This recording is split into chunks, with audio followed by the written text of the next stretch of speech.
Yeah, Twitch maintenance was scheduled for 2:30 p.m. Pacific. That's 5:30 p.m. my time. So it should be over. They said they were going to be done for an hour, and it's now 7 o'clock, so it should be half an hour after their maintenance. I don't know that they actually posted that they were done, but they were unreachable for a while around 6 o'clock my time. I could not actually reach Twitch. I was getting HTTP failures to hit their site.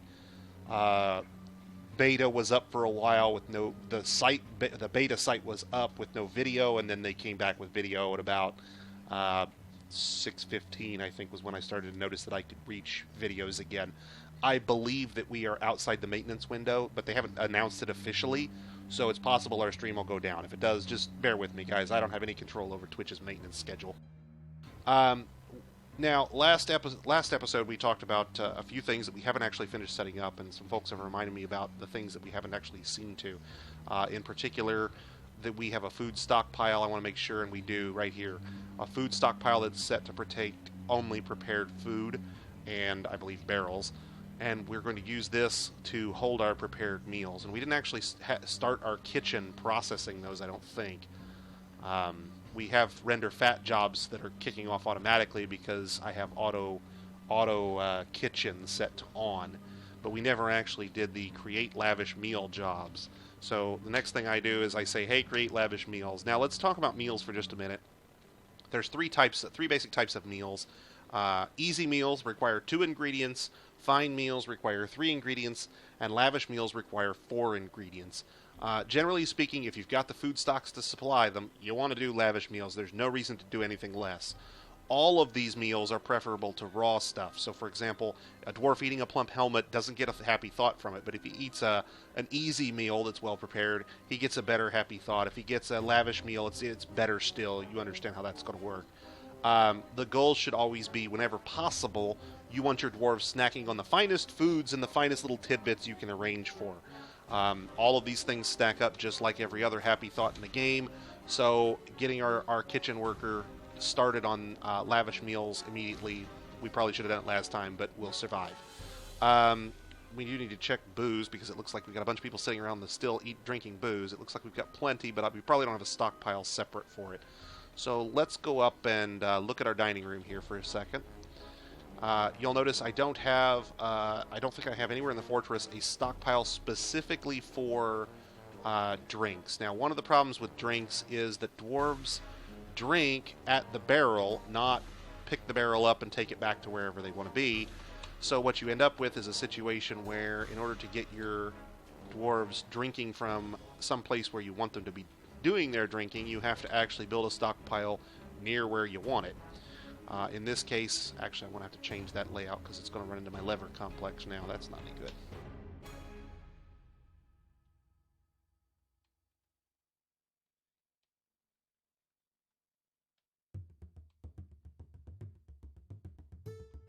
We'll make a giant booze stockpile here right off of our dining room. Part of the reason I do this off the dining room is because if eventually I'm going to build hatches on every level in case I need to lock stuff down. This gets a spot where the booze is near the dining room. This stockpile will eventually, or this prepared food stockpile will eventually become a temporary prepared food stockpile. I will move a prepared food stockpile up here that will hold all of our prepared meals, and I'll use that primarily for overflow. That will give us a situation where someone will move the prepared meals closer to the dining room, so somebody who gets hungry will go pick up his meal, walk only a few steps to get to where the table is and sit down. And if I have to lock all my dwarves in the dining room, they survive because the prepared food is right there on site with them. I do need to check. I see a lot of birds sitting around in our dining room here. I need to make sure that they are added to the turkey/bird sanctuary up here on the first floor, and I need to get a door or two built so that we can actually start locking doors around the fortress and start controlling physical access as needed.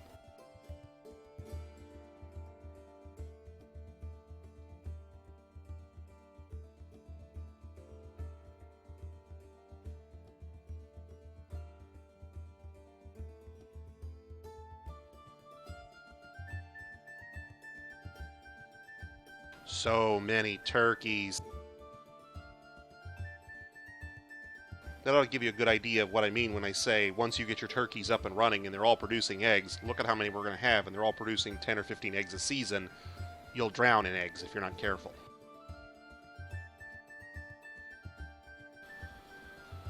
Okay, now last episode we got bridges up, and I think what we're probably going to do initially here is I'm going to just say, you know what, we really don't need wagons that much. We'll forgo wagons for the time being. We'll eventually create a more wagon-friendly depot, but for right now I'm just going to trap the hell out of this entrance hallway to deal with any intruders we have in the meantime. It's not enough to deal with a siege, but it'll deal with any ambushes who come in. You know, small squad or 2 or 3 squad ambushes will get wasted by the cage traps. They'll get captured, and I can use them for further training of my dwarves.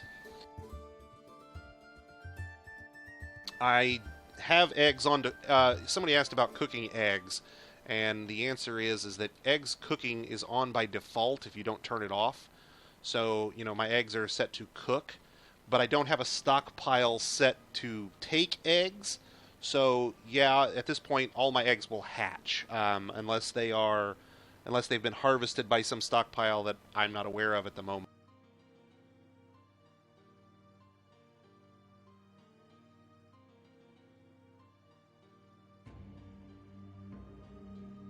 Let's see if I can find eggs in the menu here. I don't know that I've ever actually looked.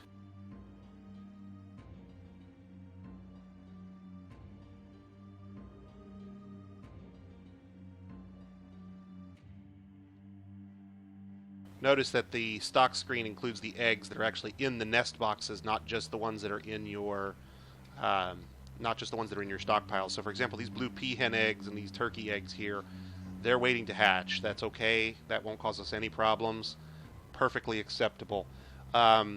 Because I don't have any stockpiles set up to take eggs, the dwarves actually won't harvest the eggs. They'll sit there and just keep hatching over and over again.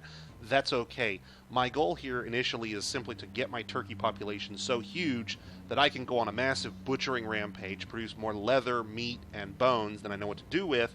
I can use the bones to make bolts. I can use the leather to make quivers. I can use the bones to make crossbows. The meat, of course, will go directly into feeding our dwarves. And any female turkeys I decide we can keep, well, there's more than enough nest boxes to go around. They're just going to continue to produce eggs at that point, and I can basically cycle up a small stockpile whose sole purpose is to take eggs for harvesting, and then the dwarves will begin harvesting eggs whenever I leave that stockpile on, and they'll stop harvesting whenever I turn that stockpile off. Someone asked about fighting due to overcrowding. Yes, the birds will fight, and you know what? In the case of birds, I really don't care. We're going to have more birds than we know what to do with, so if a couple of them get slaughtered, boo-hoo, we'll survive.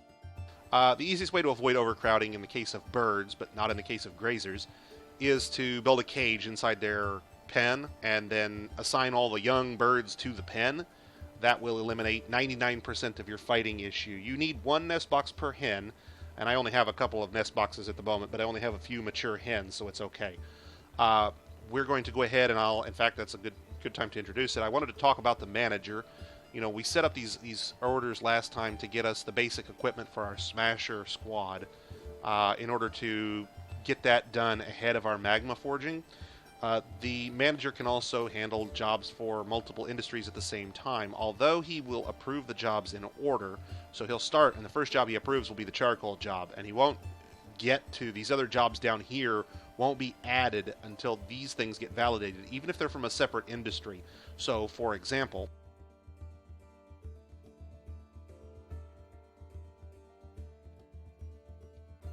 if I add 30 rock nest boxes like this and leave it as is, the rock nest boxes won't get started until the manager has already validated all of the others. That's not to say until those orders are complete, but this will basically allow them, the manager will basically do or approve all of these jobs first, and only once this job is approved will we start getting nest box creation jobs at our stone cutters.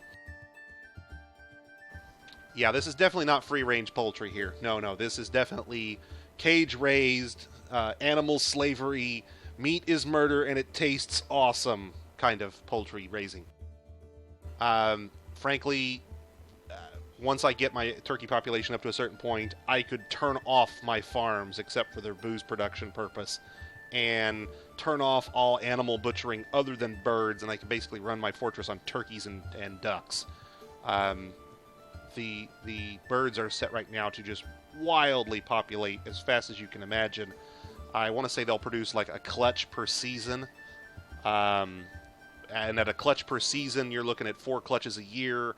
A female turkey is going to lay 40 eggs in a year.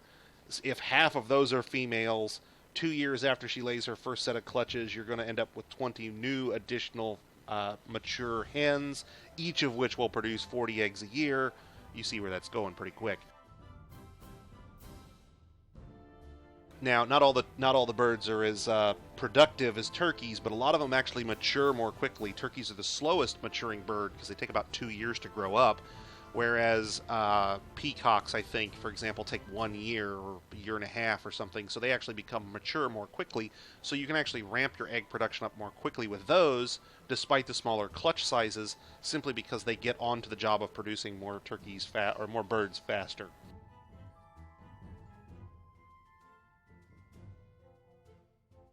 Brief flurry of activity while people get birds moved in.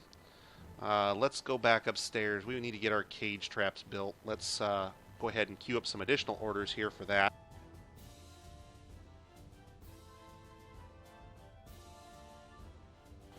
Please note, I don't really have a magma forging industry up right now, but eventually we're going to make our cages out of copper because we've got lots of copper and not a whole lot of uses for it. For now, we're going to go ahead and get a few wooden cages built just so I have some to populate our cage traps with.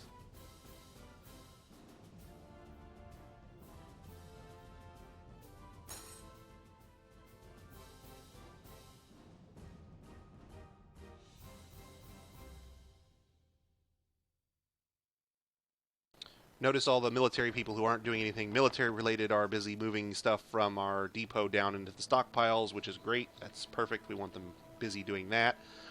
Let's look at what our folks are doing and what they need to be doing. We've got some engravers who are sitting around idle. We've got some stone carvers, and our mad ducks need some jobs as well. Remember, I pulled out most of our mechanics workshops.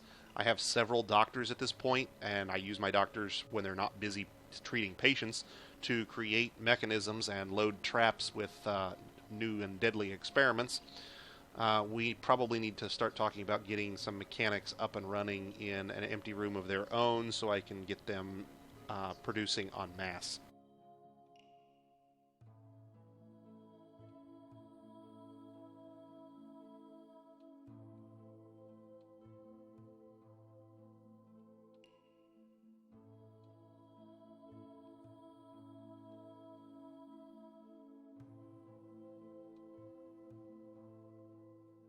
Now, with this floor being devoted exclusively to mechanics workshops, that means this mechanics workshop up here is now superfluous. So let's go ahead and remove that. That'll tie up a few doctors processing the new things. Let's go ahead and get some engraving started. Remember, this will produce a temporary negative thought while our dwarves are engraving the bedroom here. It'll make the value of the hospital go up a little bit. They're not actually engraving, they're actually smoothing. Sorry, bear with me. This will make the value of the room go up as much as if it were constructed from rock blocks. The advantage to doing smoothing on natural stone is natural stone can then subsequently be engraved, whereas constructed walls made out of blocks cannot. So unless you're just really a diehard for having everything look uniform in terms of color, you're better off to use natural stone because the engravings will not only can be individually admired by dwarves for a happy thought, but are much, much more powerful in terms of raising the value of a room. You can put multiple, somebody asked about multiple animals in a cage. I could jam my entire turkey population, all my dogs, all my sheep, my pigs, my yaks, and anything the elves bring next season all into the same cage. Cages are effectively a null space that does not exist. When an animal enters a cage, it becomes an entry in a list and not really an animal anymore. So jamming 200 elephants and 400 whales into the same cage is not really a problem, except that the whales expect to breathe water and the elephants expect to breathe air. And that's a really big cage.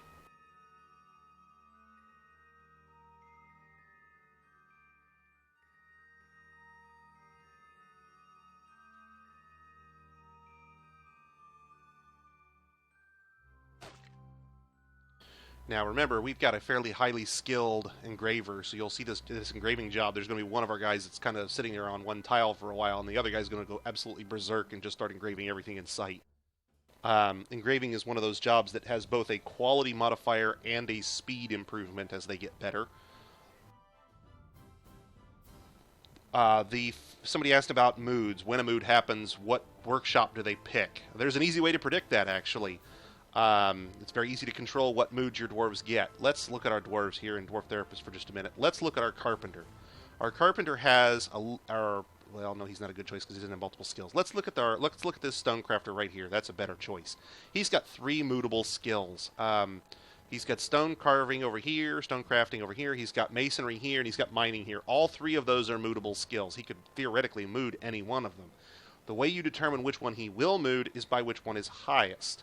So, for example, if this guy were to be the guy that's chosen for a mood, it's going to be a masonry mood. Now, if all of your moods are at the same level, say, for example, I had a guy and he had 3 skills all at 1, it's a little less easy to predict what he's going to do. It could be any one of the 3. I don't think it actually delves down to the level of how much experience they have.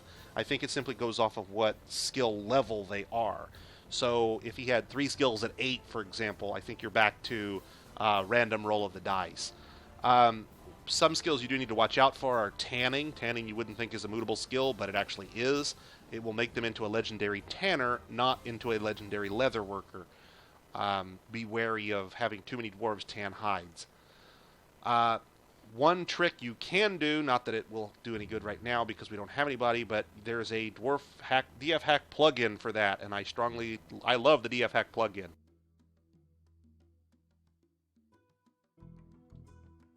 Right here in the list, you're going to see a DF hack plugin called Show Mood. Show Mood will tell you exactly what that dwarf is trying to look for in terms of a workshop, exactly what skill he's going to train up when he's done. It has a little bit of confusion about tanning versus leatherworking. You can deal with that. Exactly what skill he's going to level up when he becomes a moody dwarf, and exactly what items he needs in order to complete his artifact. So you can make sure that those items are available, or you can make them available as fast as possible. You can get that information from the default user interface. Most dwarves will tell you exactly what they need and when and why, but it's a little bit of deciphering, and you'd have to go out, if you're not familiar with it, you either have to guess or you have to go out to the wiki. I don't particularly like the interface all that much. It's cute that dwarves who are secretive kind of sketch pictures of what they want, that it's amusing the first time you get a Fey Mood dwarf and he, kind of tells you what he needs, but you get a Fell Mood, for example, you're going to go, what the heck does a dwarf in a Fell Mood need? And if you don't know, well, you're going to be surprised. Show Mood will immediately tell you. It doesn't tell you anything you can't learn from the wiki. It doesn't tell you anything you can't learn from the UI. It simply is a straight talk version of what you could learn that way. People have asked what the difference between the various moods is. Secretive and Fey moods are the 2 that you'll generally want. The 3, quote, good types of moods are Possession, Fey, and Secretive. The advantage to Secretive and Fey moods is that at the end, the dwarf gets a massive skill boost and becomes a legendary whatever he was. So he'll immediately jump to, skill level 15, for example. With a Possession mood, he's not any better at what he was doing than he was before he started. So Possession, you kind of miss out on the free skill ups. There are a couple of other types of moods that I really won't go into because hopefully my dwarves will not be unhappy enough to get them.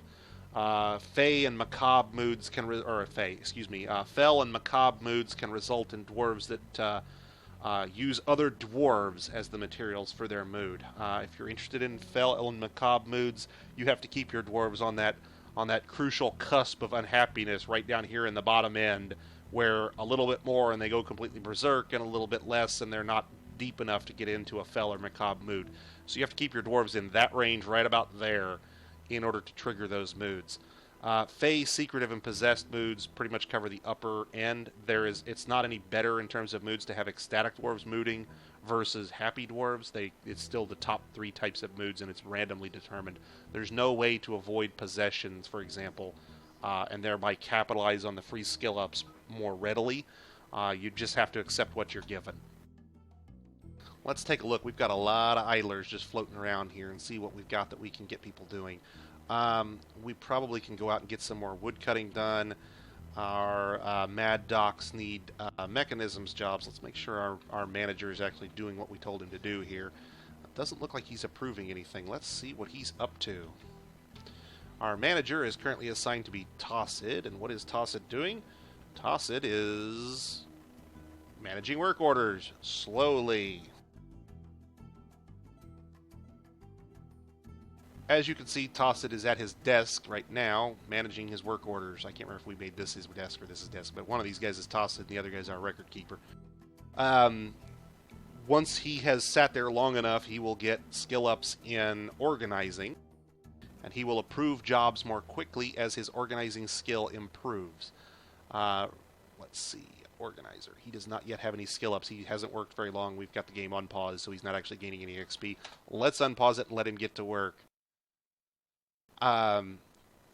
Let's go ahead and get our haulers / military busy cutting some trees so that they've got something to do that's productive.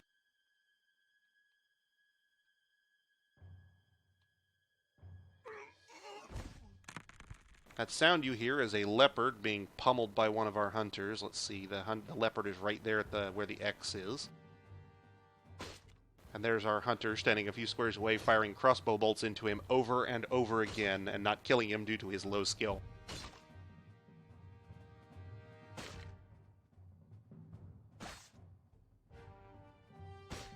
One advantage to the massive overproduction of turkeys is that if you later on decide you want all of your dwarves, even including your civilians, to all be wearing crossbows and carrying a quiver and bolts, you can basically have every dwarf in your fortress converted into a gunslinger. Goblins get in? Yeah, here's 300 bone bolts. Now, the guys firing them may not be any good, but when 300 bone bolts come your direction, some of them are going to hit.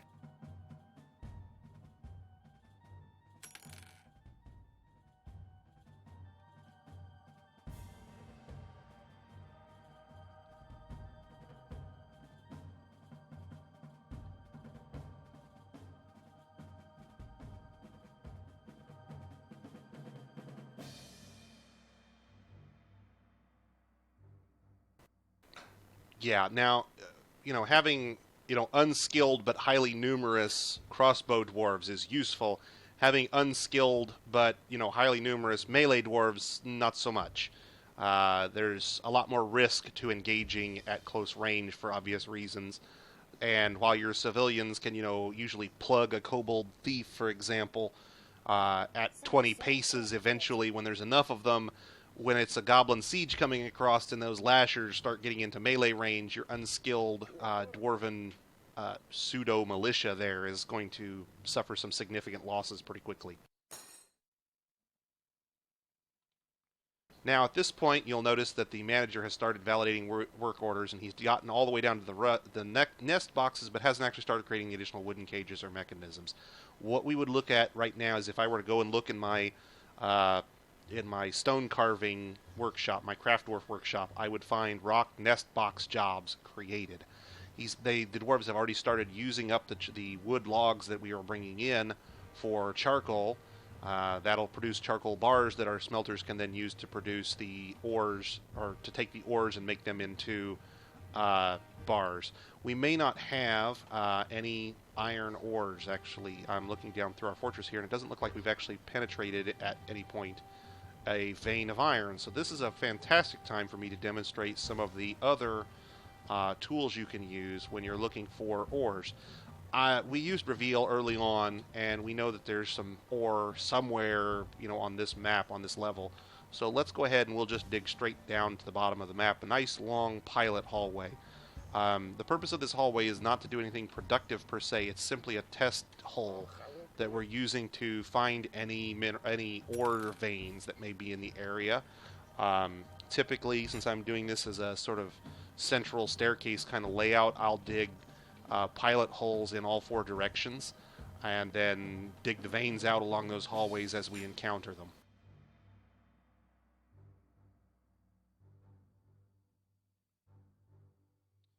Most of the idlers at this point are our metal workers, our ceramics workers.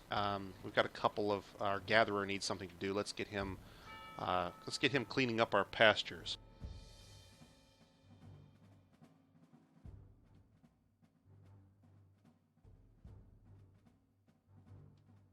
he will now go out and pluck all of these plants that are just sitting around in our pasture wasting space and doing nothing productive for us. So we'll put those all to use. March dwarves on high ground do not necessarily have an advantage. Someone asked about whether you can station your march dwarves up above, for example, and get bonuses to attack, for example, and they don't actually get a bonus to attack. In fact, the way range is calculated for march dwarves is, I think the maximum range is 20 tiles, and if you elevate them by 1 tile, their maximum horizontal range on that lower level is 19 tiles. So they effectively lose 1 tile of horizontal range because they've been elevated by 1 tile. It's a quick, easy calculation. The advantage you get to putting your dwarves on high ground is that if you eliminate access to the high ground for folks down below, there's no way for them to get at the march dwarves to melee. So the high ground advantage is literally implemented as a tactical thing, not simply as a statistical bonus. When we implement an archer's pillbox, and I'll show you how to do that later, it will effectively be high ground, despite being on the same level as the areas that it's watching over, simply because there will be no walkable access directly from the watched area to where the march dwarves are stationed.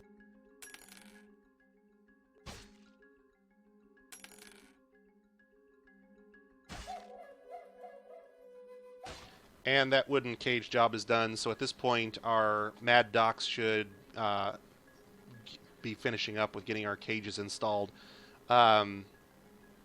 Our hunters are starting to run out of ammunition, which is good because I want them to use up all their ammo and come back to the fortress. I don't want to just cut them off. I could assign a burrow that has no animals in it to hunt, and they would just stop hunting. But for now, I want them to go ahead and get a few free skill ups while they're out there hunting. They'll provide a little bit of cover for the guys that are doing the wood cutting. We've got some cage traps that almost cover the entire hallway in the event of any small-scale nastiness that comes in. Oh, good, that's the elves. We traded with them last time. Whew. I thought I'd missed the human caravan already.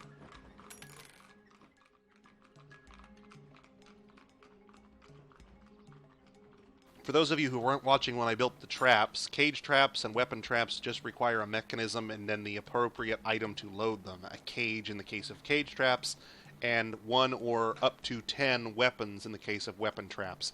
If you're going to build weapon traps, you can build them with simple hand weapons like battle axes and warhammers, but I strongly, strongly, strongly advise against that, simply because trap components are significantly more effective. When building out of trap components, for example, you can build them out of large bronze serrated discs instead of bronze axes. The serrated discs get 3 attacks per trigger, so if you've got 10 bronze discs in a trap, it effectively attacks its target 30 times in 1 tile.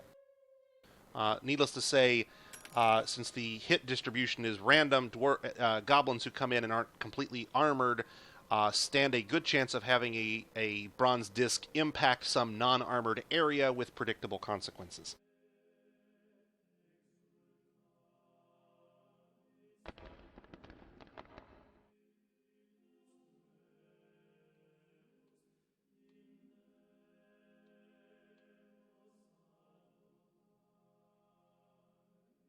Let's talk animal training for just a moment. I promised you war dogs.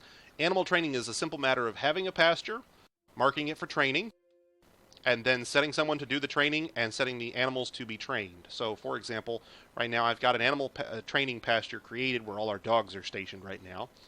If I go back over here to Dwarf Therapist, I have a lot of people with the animal training job.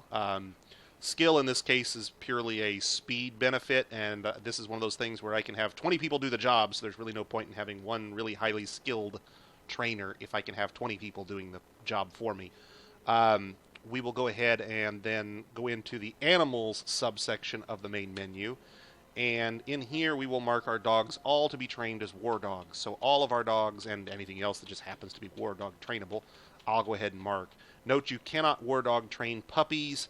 You cannot war dog train pets. So, for example, this dog here, I can't mark him as war dog trainable. At that point, I've only got a handful of dogs that are eligible for war dog training. Someone will come along momentarily and train all of those. You'll hear a barking noise as that happens. On the subject of traps, let's cover those a little more detailed here. Let's go in and take a look.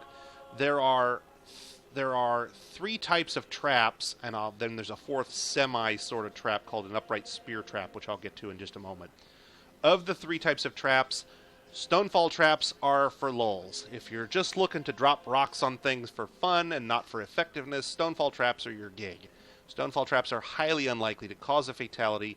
They have to be reloaded every time they fire, and they really just don't produce wounds sufficiently grievous relative to their amount of effort to implement and maintain.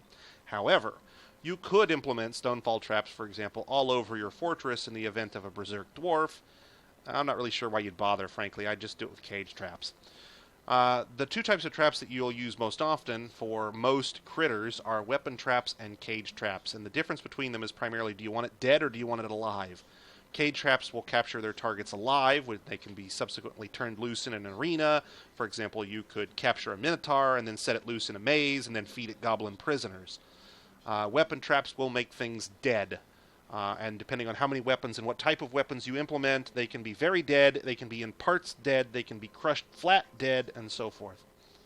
Upright spear and spike traps aren't really traps. They are literally nothing more than a plate full of spikes. But you can link these spike traps to a lever and then use a lever to cause them to trigger repeatedly. This is the equivalent of having a bunch of spears in holes sitting inside a wall, and then when someone comes by, you throw a lever and the spears all lunge out and stab them. And then when you flip the lever again, the spears all retract, and you flip the lever again and the spears lunge out. Effectively, they are a manual form of weapon trap. Upright spear spike traps, when properly equipped, are incredibly lethal, but they do require manual triggering of some sort. You can get around that a little bit with some pressure plate tricks that I probably won't cover in our tutorial. Our primary use for spear spike traps will be for danger rooms when I cover them later on. For now, I'm going to be implementing fairly standard, normal procedures. Personally, some people don't like danger rooms. I don't have a problem with them as long as you don't abuse them too much. Getting your dwarves a basic level of training, 1 or 2 points of skill is not a big deal. It's not going to make a dwarf into a demigod. It is going to, however, make him at least reasonably survivable in his first combat as opposed to a stumbling buffoon. Spear spike traps are indiscriminate. They do not care whether your dwarf is in the target square or a forgotten beast is in the target square or a goblin is in the in the target square. Whatever's there is going to get spiked, or at least attempt to be spiked. Cage traps and weapon traps will normally not fire on your own dwarves. They will not fire on merchants. They won't fire on animals that are your pets. Wild animals are fair game. Goblins and other invaders are fair game, with a couple of exceptions, which we'll get into later on. The exception for your dwarves with respect to weapon traps and cage traps is if something puts a web on a trap, or if something knocks a dwarf out and they fall on a trap, well, then you're going to have a bad time. Helpless dwarves are considered to be viable targets for your weapon and cage traps, and so fighting a web-throwing forgotten beast in the middle of your weapon traps is just as dangerous to you as it is to the forgotten beast, because the weapon traps will likely affect the dwarves who enter that area as well, because when they hit the webs and they are captured, they are rendered helpless, and as soon as they fall over because they're helpless, bang, there go the 10 serrated steel discs, and you're down 1 dwarf. Typically, I will not build stonefall traps except to amuse myself. I will build weapon traps as a primary line of defense, and cage traps primarily as a backup to pick up the people who come through. Weapon traps have another small gotcha. If you use small, non-lethal sorts of weapons, 2 things happen. First off, targets can dodge the weapon traps. It's possible for a goblin who comes in with a high skill to effectively dodge through an entire field of weapon traps if he's skilled enough and lucky enough. You can use this to your advantage later when we show you how to build a goblin grinder. I will show you how to make a dodge me trap that effectively operates as both goblin grinder and pitfall trap by forcing goblins who survive the weapon trap attacks to fall into a hole and die from the fall. But be wary of weapon traps that are fairly non-lethal, as they can train intelligent invaders to become better at dodging until they effectively render themselves useless.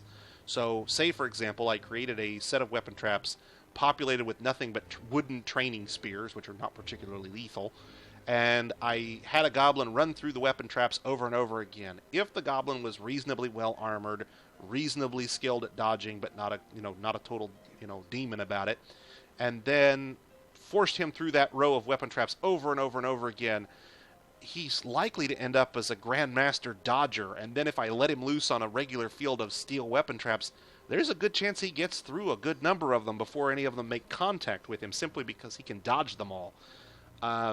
Do be wary of what you're trying to accomplish with weapon traps when you're using them.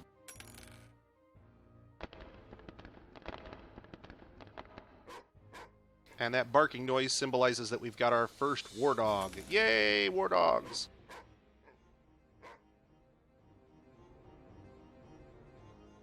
You cannot make... I take that back. You can. Excuse me. That's not true.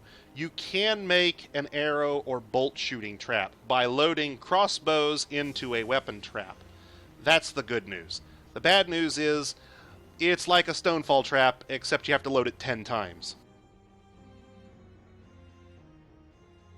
Don't do it. Just don't. Don't.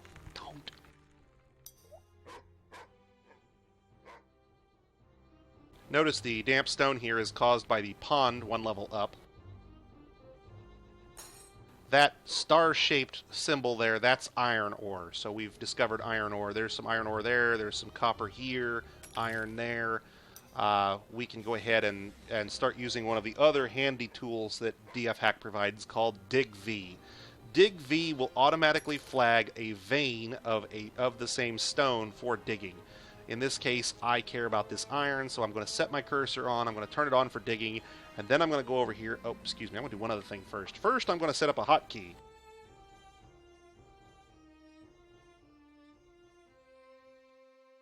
Dig V. Notice I've set that hotkey to Dig V. We haven't really covered hotkeys yet, and I'll explain their real use later, but I tend to use a couple of them for the more common DF Hack commands that I execute from the window. We're going to go ahead and put our cursor on one of these sites, and if I hit Shift F7, it automatically flags all of the iron in that vein for digging. Now, this is not actually doing anything for you really that you can't do manually. I could tell my dwarves one row at a time to dig out this iron, and then dig out that iron, and then dig out this iron, and then dig out that iron, and so on and so forth and so such. The problem you run into is that I have to constantly sit there and babysit my miners. Frankly, dwarves are already dumb enough. Having to, having to treat them like they are nothing more than an elaborate glove box for, handling materials is a little overkill in my opinion. So Dig V is one of those tools that I look at and go, yeah, that should probably be in the game by default.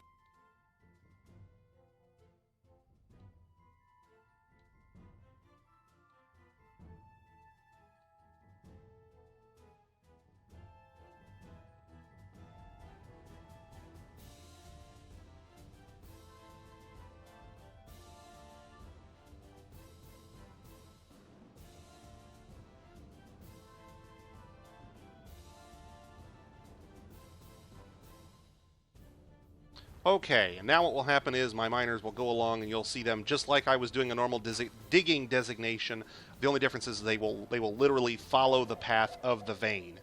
There is not a Dig V all. There is a Dig V that goes across Z levels. So, for example, if it found iron ore on this floor and then one floor below it, it would effectively dig down into the lower level vein. I generally don't want that to happen in my fortresses. Your mileage may vary. If you use Dig V on a layer stone, I believe by default it will force it not to work. Forgive me if I don't test that right this moment. It will warn you that you are attempting to dig out a layer stone. It will work on large clusters. So hang on a minute, let's pull up Reveal and I'll kind of demonstrate the difference here just for a moment for those of you who aren't familiar with how Dwarf Fortress lays out its materials underground. Here's the output from from DigV. It notes which material we're digging, what tile type it is, and then it just starts flagging and goes from there. So these are the separate iterations I use as I was flagging all those rocks. Let's pop Reveal open for just a moment, and I'll take a look at the layout here. This dark blue stone here is our layer stone. If I zoom way out, you can see that it composes most of the layer, and everything else sits inside it. What we end up with then is, if I'm looking at, this is what we call a large cluster stone. This is microcline. It commonly occurs in large clusters. Then there are veins. These are iron veins. This is a copper vein. There are veins of other materials as well, not just ores. And if you use DigV on this blue layer stone, it's going to go, no, that's a layer stone. I'm not going to dig that for you. If you use it on a large cluster, it doesn't care. It'll dig the cluster just like it was a regular stone. Iron ore in the form of magnetite sometimes comes in clusters, so it's DigV has no problem digging out a cluster or a vein of a non-ore stone, or gems. If I discover this cluster of gems here and I hit DigV on it, it will literally dig out just the gems for me. DigV is one of those tools where I look at that and go, yeah, that's pretty much just a convenience thing. Notice that when I was down here, we told it to dig out some copper. Notice it did not switch over and start digging out the iron. Even when I flagged this vein over here that was iron, it does not continue across materials. So if something intersects the vein, like, say, for example, I discovered this iron here, and I told it to dig V, it would only dig out this upper portion because it would come across this copper and stop. If I then say dig V again on the copper, it will dig only the copper, and despite the fact that this is really one vein of iron bisected by a vein of copper, it will not cross over the materials. So if I do dig V on this cluster here, it would not cross the copper vein into the other side. It would, however, go across this diagonal and then across that diagonal, and it would get this chunk of microcline here. It would not be able to cross over into this other zone. So we would end up with two segments of this cluster being dug out.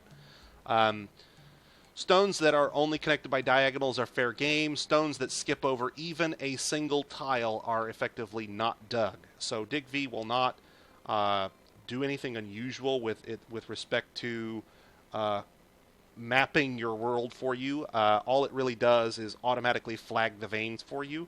It doesn't care whether it digs into your well. It doesn't care whether it digs through territory that might take it, for example, into a magma pipe. Your dwarves will not dig the stone into a magma pipe that you have not yet discovered, but if you are digging into the side of a magma pipe you yourself created, like, say, for example, I went down to my magma level and I used DigV, and there happened to be a vein that intersected one of my magma taps from the volcano, I've already discovered the warm stone. And at that point, it won't cancel it because it assumes it's an intentional move on my part, and my dwarves will dig right into the side of that magma tap like it didn't happen. And yeah, the consequences are about what you'd expect. Okay, this gets us pretty much all the iron we're going to need for a short-term solution for initial weapons and armor. Personally, I don't have a problem doing iron first. With this map, we have iron, we have flux, we have the sources of fuel. Theoretically, I could bootstrap straight to steel. I kind of want to cover steel separately. We'll deal with just iron for now. That's more than sufficient for our initial military. The quality of particular metals in terms of weapons and armor is available on the wiki. If you're curious and you want to make the best, or you just want to know what ores are better than others, is a copper hammer better than a bronze hammer or whatever, every version that comes out, those really dedicated hardcore neckbeards, folks who really like to test those things out, go out and do the science necessary, the actual multiple battle testing. They'll pit 100 dwarves in 1v1 combats with equal skill, and all of them equipped with one type of weapon and another, and see which one performs better, statistically speaking. I'm not one of those folks. Just saying. Okay, let's take a look. We've got a lot of idlers again. Let's see. Our carpenter is idler because we don't have a big source of wood at the moment. That's okay. Our mad docks are idle. I need to look upstairs and see if they've finished that stuff like I needed them to. Yes, they have. That's good. Let's go downstairs and look at our magma forges and see if the magma is ready to punch yet. Yeah, see at this point, notice there are no level 3 tiles. This is important for magma forges, so bear with me here. At this point, all of the tiles in the magma taps, all of the tiles, are level 4. That means that your magma will not drop below the level necessary to sustain a magma workshop. If a magma workshop has one of the tiles it needs drop below a 4, if it drops to a 3 depth, that magma workshop will shut off and cancel its jobs. That can cause disastrous consequences if a magma workshop is being employed for a strange mood, for example, and you interrupt it because the magma flow is interrupted. You will end up with a situation where your dwarf with a strange mood is probably going to go to berserk, and he's probably not walled in because you thought that mood was going to be successful, and now you've got a problem. So if you're going to build magma forges, make sure that before you actually construct the workshops for magma forging, that you have all level 4 plus, 4, 5, 6, 7, doesn't matter. All of your magma is there. You're not going to have a rare tile of level 3 magma wander underneath your forges, for example. At this point, since all of that's done, we can go ahead and unbuild all of these workshops because they are no longer doing us any practical good. We now have enough magma to actually do these things without burning up fuel. We'll save that fuel for when we actually need to make steel, and we'll get on with the business of creating an actual, honest-to-God magma industry like we'd originally planned. Keep in mind, when my dwarves were doing this originally, I was burning up charcoal from our wood stockpile up here, and using that fuel to power the non-magma versions of all these forges. Once we've got magma forges up and running, i.e. in about a minute or two, we'll actually be able to do most smelting operations without the use of fuel. About the only thing I can think of off the top of my head that requires fuel at that point is making steel. We do have flux, we do have iron, we could make pig iron. We have everything we need to make steel at this point. We will go ahead and make iron because it's easy to crank it out en masse, and we'll go back and do steel item upgrades later. Now, when you're digging out magma forges, it's important to understand the nature of passable and impassable tiles in a workshop. So, let's talk about workshops for a minute. Let's go in and tell it we're going to build a magma forge. When you see the magma forge here, you'll notice that there are 9 tiles in that workshop, and 7 of them are light green in this sort of eye shape here, with 2 dark green tiles here and here. The dark green tiles are impassable. Your dwarves can't walk on them. Trees and things can't grow underneath them. Magma on the level below cannot flood up through them, and critters in the magma below cannot climb out through a hole underneath them. When you build magma workshops, at least one of the tiles has to have magma underneath it. Generally speaking, it is preferable to make sure that the tile that has the magma under it is also an impassable tile, because then it also forms a barricade to prevent things in the magma from getting into your fortress. So, when we're digging out for our magma forges, we're going to dig out a pattern that actually has the impenetrable tiles over the top of the areas where we want it. Now, what we're going to end up with here is I'm going to center my 3x3 in this little box right here, and in the case of magma forges, the eastern and western tiles are where the impassable tiles show up. Likewise, when we dig the one here in this corner, it's going to be these 2 tiles here. When we dig the one down in this area, it's going to be these 2 tiles here, and so on and so forth. If you're not familiar with where those tiles show up, you can make a mistake like that one right there. That's actually a mistake. Notice it doesn't line up with this one up here, which is another reason why I love circular floors. This lines up symmetrically, so if I did this, I would know that this was a mistake if I am paying attention. Sometimes I'm not. You can cancel it. Make sure that you line up your tiles the way you want them. Otherwise, you have to go back, floor them over, and redig them appropriately. The advantage to doing it right the first time is you don't mess up any engraving you want to do later. You can, I believe, put engravings on any walkable tile, which will effectively allow you to put them pretty much everywhere you want, so you can, every tile you destroy because you did it wrong is potentially an engraving you won't get to do later. That will handle our forges, but now we're going to need to worry about smelters, so let's talk about putting smelters in. I didn't cover the impassable tiles on smelters, so let's do that real fast. The magma smelter and the glass furnace and the kiln all have this layout. They have one tile that's impassable at the northern edge. The answer about falling stones is, yeah, they do splash, but not enough to worry about usually. So let's take our chances. What do you say? Sound good? Does to me. Okay, smelters. Your magma smelter has one impassable tile. Glass furnaces and kilns use this same layout.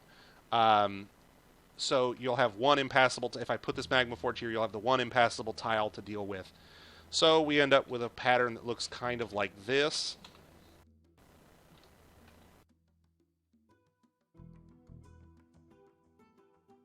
And if you want to think of it, this is the central tile, so this is the left-hand portion of the rightmost smelter. This is empty space. This is the rightmost portion of the middle smelter. This is the middle tile of the middle smelter.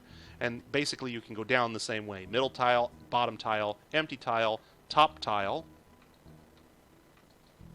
Middle tile, bottom tile, empty tile, top tile. And that's the pattern for our smelting operations. So we'll get our forges and our smelters up and running momentarily. And the miners are going to come in one big group and go to town here in just a second, assuming they're not busy drinking or partying.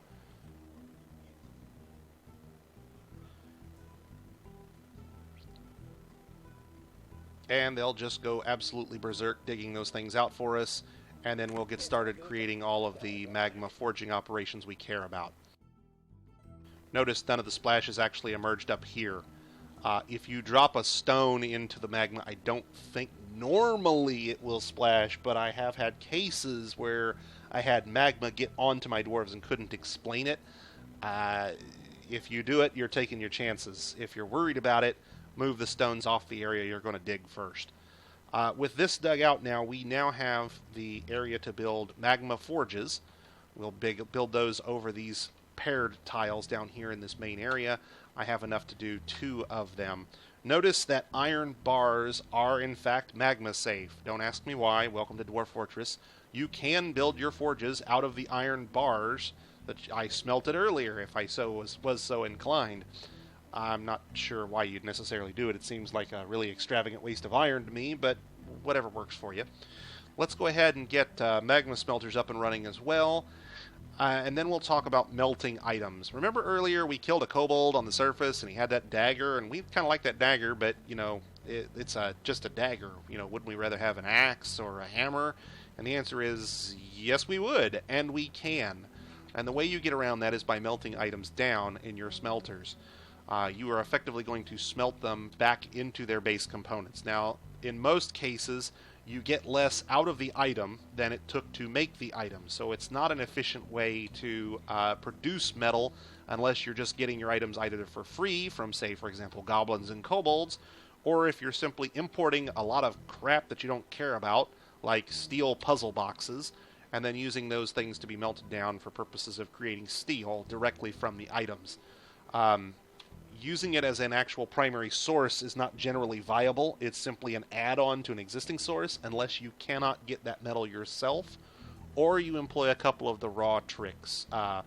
Right now there's an existing raw bug, for lack of a better word, where if I make chain leggings, for example, in a forge, and then I turn around and I melt the chain leggings, I actually get more metal out of the leggings than I put into them.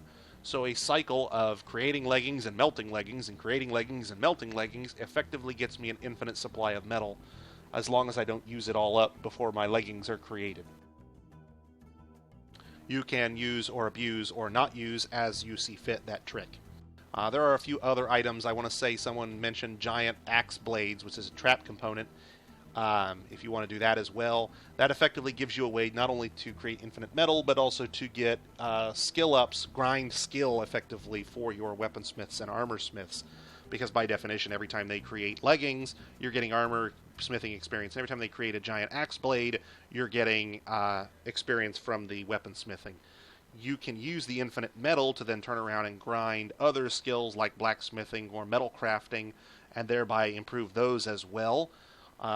That's why I'll have a set generally of dedicated, in this case I'll have about 8 dedicated metal workers, and then I'll have just a massive conglomerate of haulers doing all the smelting operations.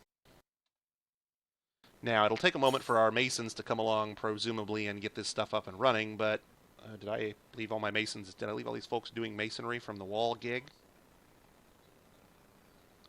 Nope, only got 3. That's okay. They're probably doing architecture, not masonry. That's okay. Okay, you folks asking about strange moods?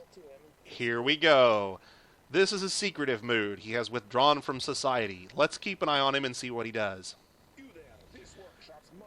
If he claims a workshop, that means you had the workshop you needed. If he just sort of meanders around, you didn't have the necessary workshop, and you need to evaluate the dwarf to see what he's good at.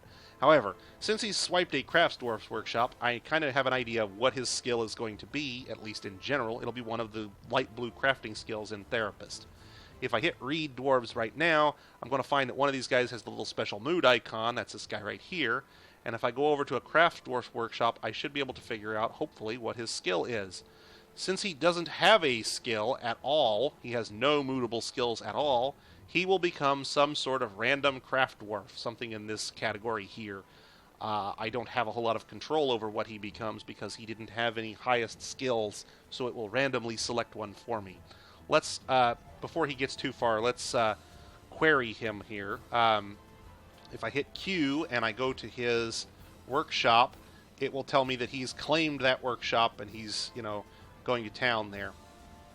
If I hit, I think it's T, I can see items that he's got in his workshop now. It may be that he only needed the one item and he's getting ready to do it. Nope, he's still starting. Okay, good. While he's busy, let's pull up Show Mood real fast.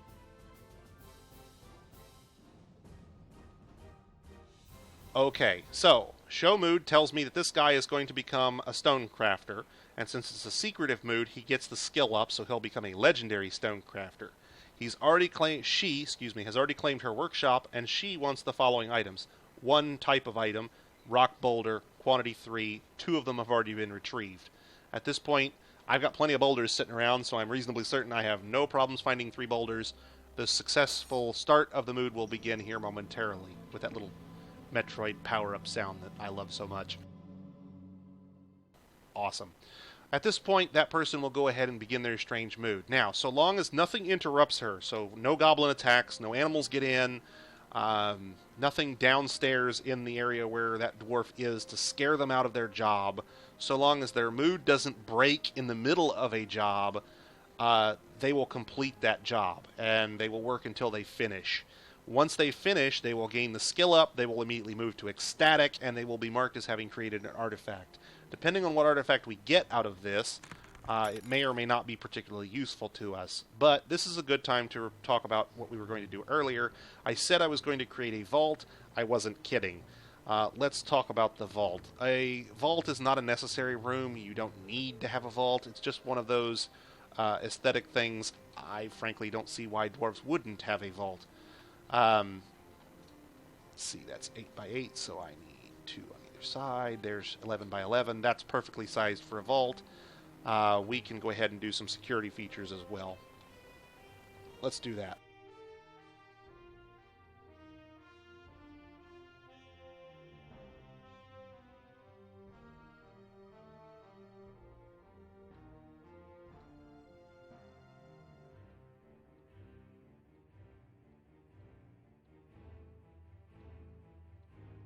And what we'll do is we'll build some traps in this hallway and assign some dwarves on ropes. We'll put a door in place, and then we'll set this stockpile in this room to only accept artifact quality items, and thereby create a vault where all of the non-useful artifacts will get moved into the vault, and we can build any useful artifacts that we come across.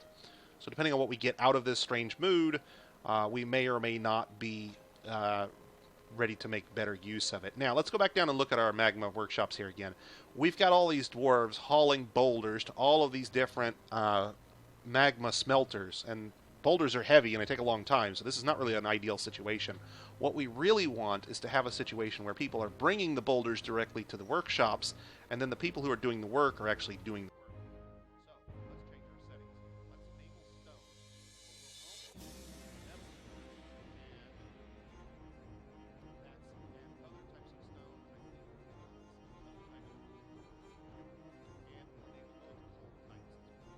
And what this will do is all the stuff that was in the smelter will actually be delivered to the stockpile. And all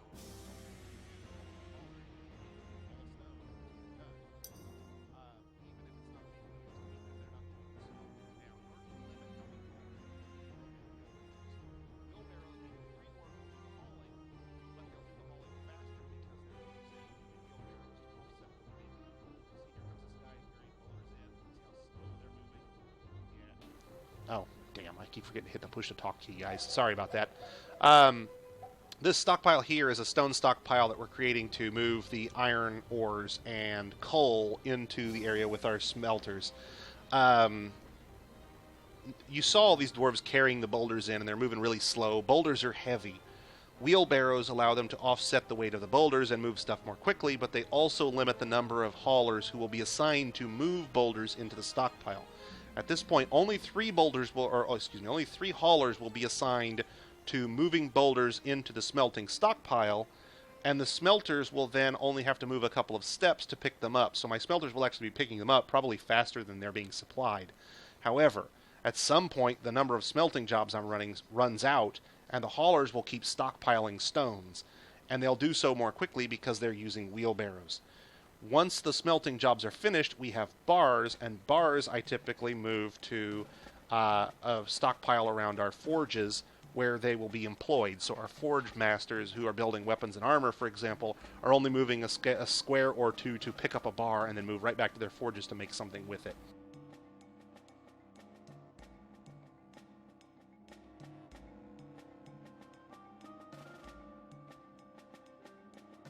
This is a little bit of an imperfection, but earlier, remember, here we go. So now we've got a Phyllite Scepter. Let's go ahead and take a quick look at it and see what it is.